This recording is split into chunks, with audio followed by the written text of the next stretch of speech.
Selamat pagi Bapak Ibu Saudara, selamat berjumpa kembali dalam Renungan Harian dari Bukit Sion Makale, Jumat 19 November 2021. Mari bersama mengawali aktivitas di sepanjang hari ini dengan membaca merenungkan kebenaran firman Tuhan sebagai pegangan kita dalam menjalani hidup anugerah-Nya. Firman Tuhan yang akan kita renungkan bersama pagi ini dari Sakaria pasal 12 ayat 1 hingga ayat 14. Kitab Sakaria pasal 12 ayat 1 hingga ayat 14. Sebelumnya mari kita berdoa. Bapa yang baik, yang senantiasa melawat, memelihara, menganugerahkan nafas kehidupan bagi kami semua. Mengawali aktivitas di sepanjang hari ini, kami akan membaca merenungkan firman Tuhan.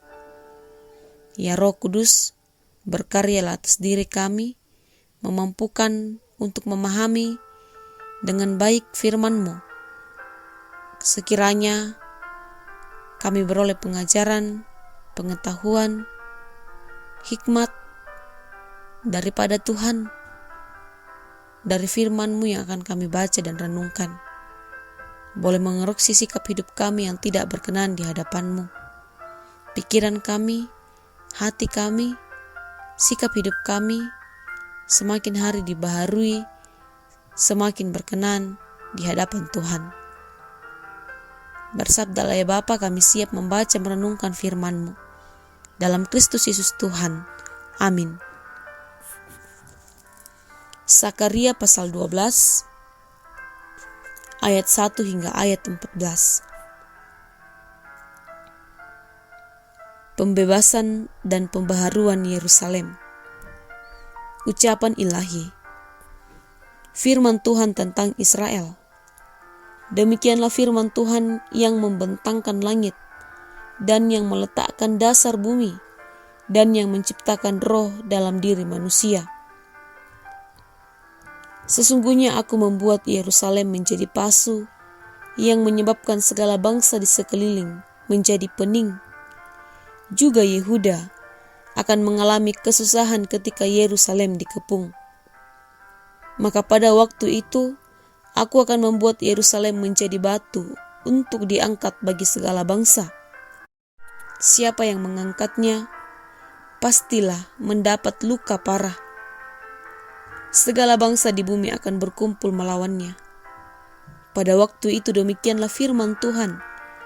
Aku akan membuat segala kuda menjadi bingung, penunggangnya menjadi gila.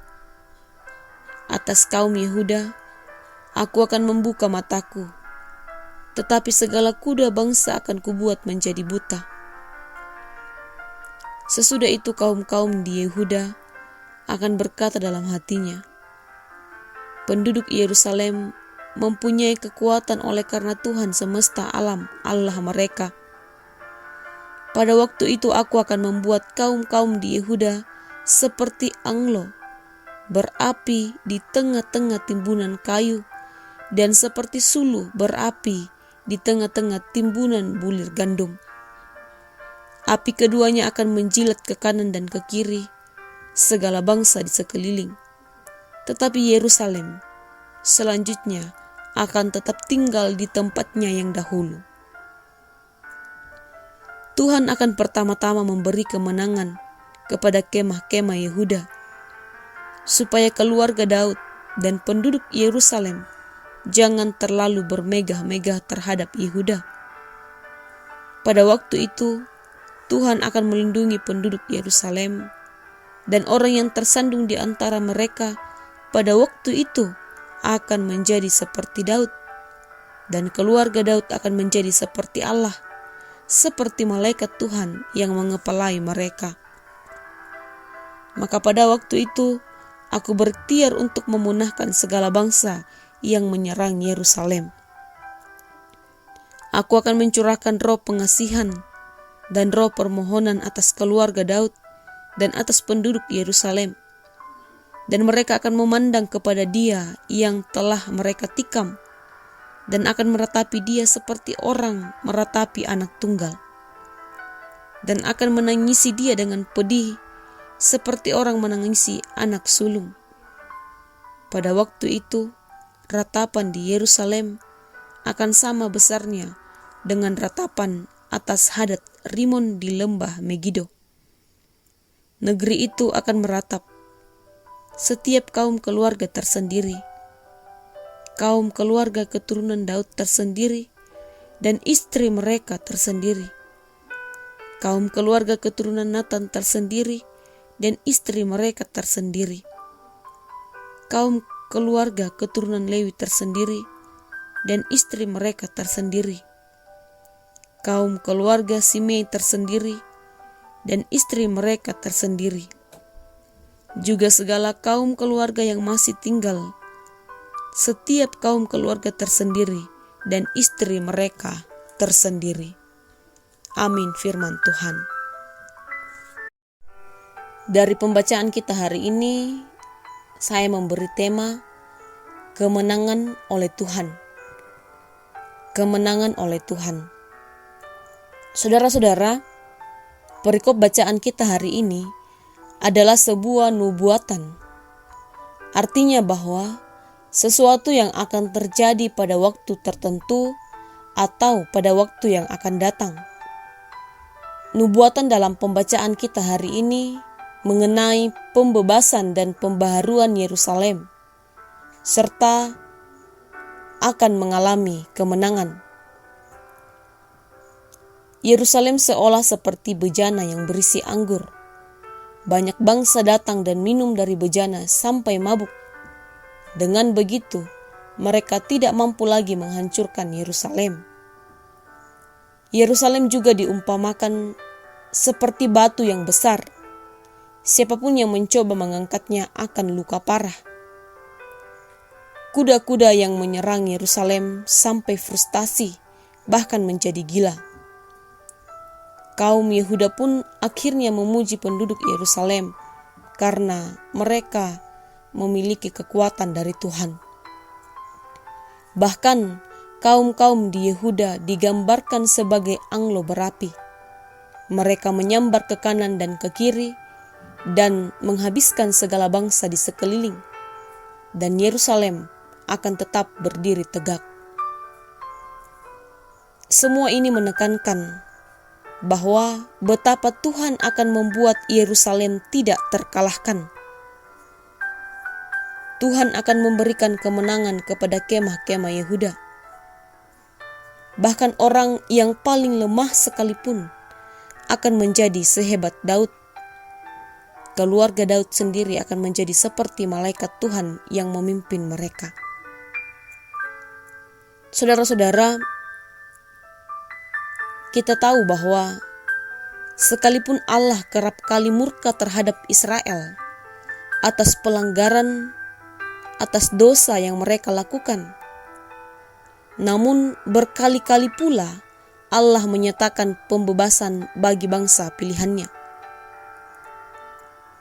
Jika hari ini ketidaktaatan kita terhadap Tuhan menyatakan murkanya terhadap kita dan mendisiplinkan kita dengan caranya, maka jangan putus asa. Itu bentuk Allah mengasihi kita dan tidak menginginkan kita binasa. Sadarilah itu dan hiduplah senantiasa dalam tuntunan dan kehendak-Nya. Hiduplah senantiasa dengan melakukan apa yang Tuhan perintahkan. Hiduplah senantiasa dengan tidak melakukan pelanggaran, dengan tidak melakukan hal-hal yang Tuhan tidak kehendaki.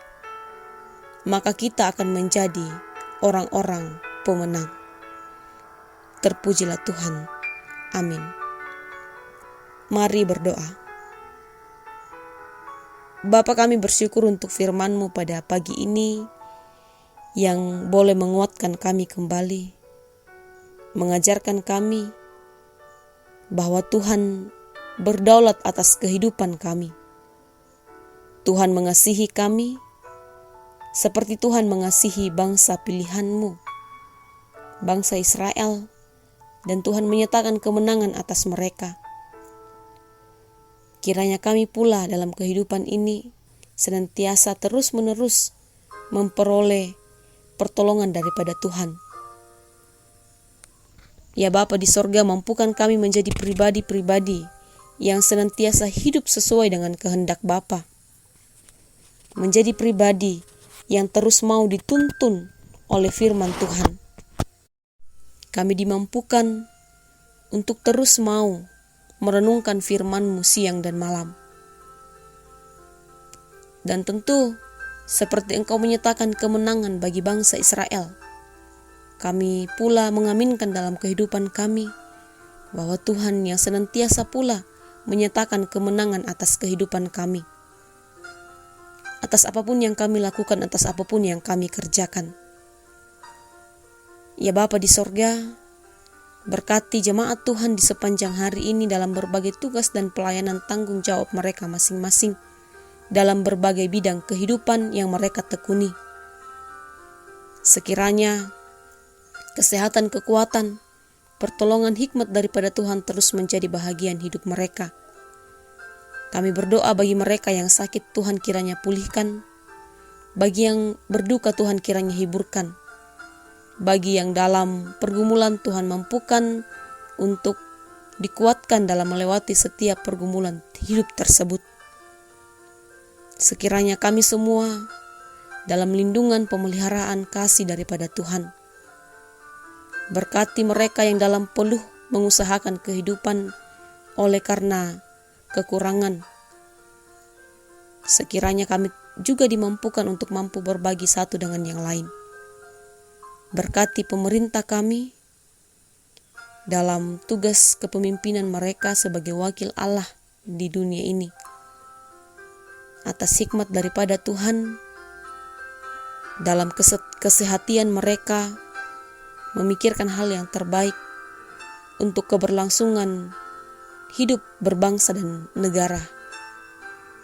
Ya Bapa di sorga, berkati seluruh hamba Tuhan dalam pelayanan mereka masing-masing dalam lingkup denominasi gereja Tuhan di muka bumi. Tetap menjadi gembala yang baik, gembala yang sungguh-sungguh menyatakan kehendak Bapa. Ampuni salah dan dosa kami. Terima kami yang berdoa dalam Kristus Yesus Tuhan. Amin. Demikianlah renungan harian kita pada pagi ini. Selamat beraktivitas, salam sehat, Tuhan Yesus memberkati.